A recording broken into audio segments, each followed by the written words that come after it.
Hey, what's up guys? I'm thinking about doing a more informative video today. I feel like everywhere I look on YouTube or on Twitter, I keep seeing people trying to speak out against the use of face masks. Seriously, you're all making this way too big of a deal. It's literally a piece of cloth that you should put over your mouth and only when you ever go outside. But anyway, remember when I did a video on computing forever? If you haven't seen it, take a look. Basically, he's an Irishman who is preaching about face masks being the suppression of humanity and stuff like that. Pretty crazy. But the reason I'm mentioning him again is because of his massive following. This guy has over 400,000 subscribers and is telling people not to wear a face mask, and even insulting people who do, as we shall see with this video. I wish his followers would at least see how crazy he is, which is why I'm making this video. Also because nothing else interests me right now. But before we get to that, I shall mention today's sponsor, NordVPN. Nord has been with me for almost 2 years now, and I appreciate them standing on the side of science and reasoning. They've got a new deal for $3.71 per month in the 2-year plan, with an extra month for free, totaling 68% off, which is crazy. I recommend NordVPN for a variety of tasks that you want to do on your computer, including protecting yourself on public Wi-Fi and watching your favorite Netflix shows. Both these services are essential if you're traveling around to other countries, but that's not all it's good for. If you've got a whole family, Nord is the way to go since it allows up to 6 simultaneous connections with unlimited bandwidth. If all of that sounds good, be sure to head over to nordvpn.org/stick, and if you use the coupon code STICK, you can get that juicy 68% deal I was mentioning. That's nordvpn.org/stick. Thank you to Nord for sponsoring this video and this channel for 2 whole years. Your support will go a long way to promoting science and reasoning on the internet. Anyway, without further ado, let's talk a bit more about face masks, and then perhaps I'll go over some scientific facts and what we know about the virus in question.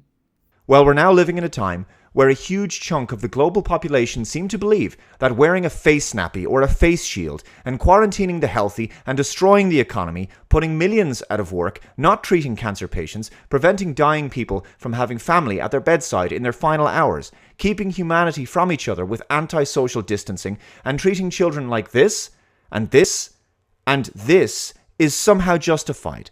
The pandemic is indeed going to have some downstream effects no matter how you look at it. And yes, some of it is going to be negative. Although many of the things you said there was kind of ridiculous, like not treating cancer patients. I mean, yeah, those photos you showed of children sitting behind desks with shields on them does look sad, doesn't it? Until you realize that these kids shouldn't be in school anyway. Reopening schools right now is quite a stupid idea. We live in an age of technology. People can learn at home over the internet. How long has this lockdown been going for? Like 7 months? If you think about it, it's been a while, but not that long. Literally, we only need to keep this up for about a year, and then perhaps there's a vaccine that will be shown to be safe and can be distributed to the population. Then we can go back to our normal lives. We're literally asking you to sit still for just a year. Don't speak as if the situation in which the children are sitting behind a transparent wall is somehow permanent, because it's not, and they shouldn't even be there in school anyway. You guys are all yelling about wanting to reopen schools, so some schools reopened with just the condition of making it a safe environment, and you're still whining about it. It's either give you what you want exactly or you'll cry like a baby. There's no compromise, is there? I saw a huge amount of people wearing masks outside in the rain.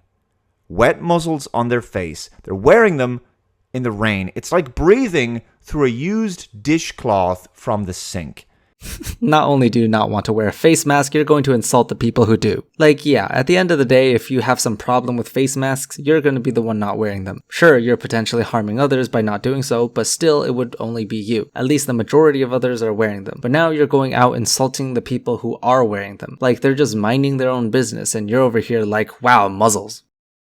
Imagine the germs and the infections a person would get from breathing with a moist or saturated rag on their face. What germs? What germs, Dave? Where did the germs come from? The rainwater? You do realize that in order to create some sort of environment that you're portraying for the wet face mask, you would at least have to incubate it or let the colonies grow for a while, right? If you go outside and some rainwater just happened to land on your mask, you're not going to immediately create some sort of infection field. If you wanted to do that, you would first need to give it a food source such as agar, which is what we use in the lab, and then incubate the mask for a dozen hours or so. It being wet from rainwater is not going to give it such an environment, especially in such a short amount of time. Your statement literally only applies to those who has no scientific background or even common sense, which I don't find surprising since your audience fits that definition. That being said, wet face masks should be changed out whenever possible because of its hindrance on breathing. Obviously, dry ones are easier on your diaphragm.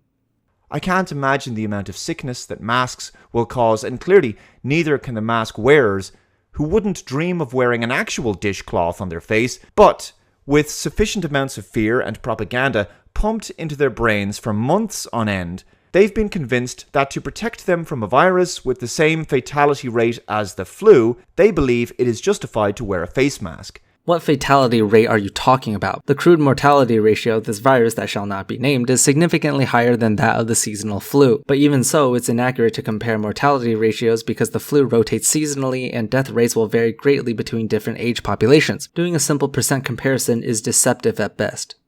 Rebreathing in their own CO2. That is inevitable, but unless you get panic attacks or have pre-existing breathing conditions, it shouldn't be a problem. Obviously, if you have a legitimate reason for not wearing a mask, then no one is going to judge you for it. But if you're not wearing a mask because you think it's some symbol of suppression, or if you are misrepresenting the science, then I'm sorry to hear that you have less than double-digit IQ. Compromising their immune systems. I addressed this in my previous video on you, but I'd like to hear from you on how this compromises your immune system. You keep repeating this point as if it means something, but everything you've said earlier as an attempt to justify this claim has already been debunked. How about you make a video explaining your position here, because quoting fake doctors is not going to get you anywhere. I recommend everyone to check out my previous video on computing forever because I go into a lot more detail of the science on why this claim is false. It has to do with the claim that epinephrine and norepinephrine somehow increases significantly enough to have psychoneuroimmunological effects on cytokine regulation of your immune system, which is simply blown out of proportion. And even breathing through it when it's soaking wet, and thus increasing their chances of becoming actually sick. Give me one disease you can contract from breathing in through a face mask that got temporarily wet from rainwater. What can one say about the mindset of a populace that is comprised of docile, reprogrammable sheep with a herd mentality and no critical or rational thinking? We are only wearing face masks because of rational thinking and science. You do realize that by claiming all the things you're claiming, you're going against the scientific voice of the world, right? The same method that gets us the exact time of the solar eclipse, that got us computers, Wi-Fi, technology, and develops pills which cures deadly diseases, is somehow just randomly wrong about wearing face masks in a pandemic. It just blows my mind on how much cherry picking there could possibly be. Moreover, a people who have outsourced their critical and reasoning ability to someone else will soon find that evil flourishes in a moral vacuum. You are not outsourcing your ability to reason. You're outsourcing scientific knowledge because not everyone is a scientist. Not everyone is a disease expert. So for these, you have to get your knowledge from scientists. Dave, you're obviously not a scientist, so I can't expect you to understand. But as a biologist myself working on clinical trials for this pandemic, it frustrates me when people think they know more about this disease than actual scientists. When you go to the dentist, which you said you did in a previous segment of this video, you're trusting his or her expertise. Whenever you go to a doctor, you're trusting the doctor. To put it in your words, you're outsourcing. Why is it any different when it comes to health advice? And that health advice is to wear a mask.